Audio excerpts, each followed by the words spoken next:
Extreme বাইকের ভালো দিকগুলোর মধ্যে যেটা আমি পেলাম সেটা হলো এফআই ইঞ্জিনের মধ্যে কিকার দেওয়াটা। আর আমি সবচেয়ে খারাপ যে জিনিসটা পেয়েছি আমার কাছে মনে হয়েছে তা হলো ইঞ্জিন সুইচ।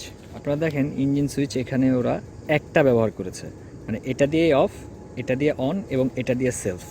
তো পারতপক্ষে দেখা যায় যে যদি এটা দিয়ে সেলফের দিকে দেওয়া হয় তাহলে বা অনের দিকে দেওয়া হয় একবারে সেটা কাজ করে ফেলে অনেক সময়। এতে করে এফআই ইঞ্জিনে টাঙ্কির মধ্যে যে মোটরটা রয়েছে, ব্যাটারিতে কোনো ডিফল্টিং থাকলে তাহলে মোটরটা কেটে যেতে পারে।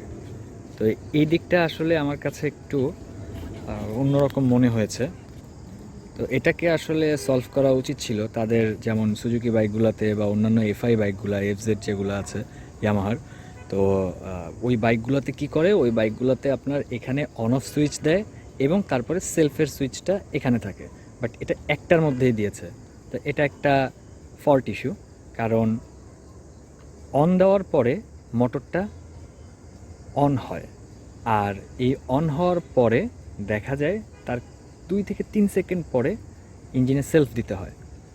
সো এটা আমার কাছে একটু মনে হয়েছে ডিফল্টিং হতে। 100 কিলোমিটার রাইড করার পরে 100 থেকে 200-র মাঝখানে এই বাইকটা হিরো এক্সট্রিম, এটা রাইড করার পরে আমার কাছে মনে হয়েছে এটার যে সুইচগুলো দিয়েছে সেটা একটু নিম্নমানের দিয়েছে। এটার যখন সাইড স্ট্যান্ড নামিয়ে দেওয়া হয়, নামিয়ে দিয়ে এটাকে রাখা হয়, এটা তো পারতপক্ষে পার্কিংটা থাকে, চাবি দিলে এটা পার্কিং জ্বলে থাকে। পার্কিং বলতে ডিআরএল প্লাস ব্যাকলাইট, যেটা এই ব্যাকলাইট জ্বলে থাকে। আর এখানে আমি যেটা দেখতে পাচ্ছি তা হলো সাইড স্ট্যান্ড করার পরে মিটারের মধ্যে তেলের যে দাগ থাকে, তেলের দাগটা যদি এক সাইডে করে রাখা হয় সেক্ষেত্রে ওটা কমে যায়। এটা এফআই বাইকের কি এই সমস্যা না এক্সট্রিম বাইকটার এই সমস্যা, সেটা আসলে আমি এখনও বুঝে উঠতে পারিনি।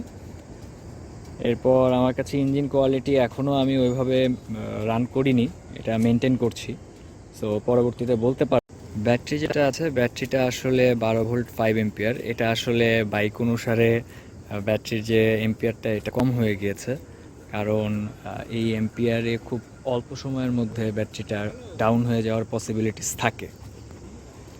আর সেন্সরের কথা যেটা বলবো, এটাতে আসলে সেন্সর দিয়ে ভরা। অতপক্ষে এফআই বাইকগুলোতে সেন্সর দিয়েই থাকে, সেন্সরের মধ্যেই এরা চলাফেরা করে। আই মিন এটার যে ইসিউ রয়েছে এবং সেন্সরগুলো রয়েছে, এগুলোর দ্বারাই এই বাইকটা রান হয়।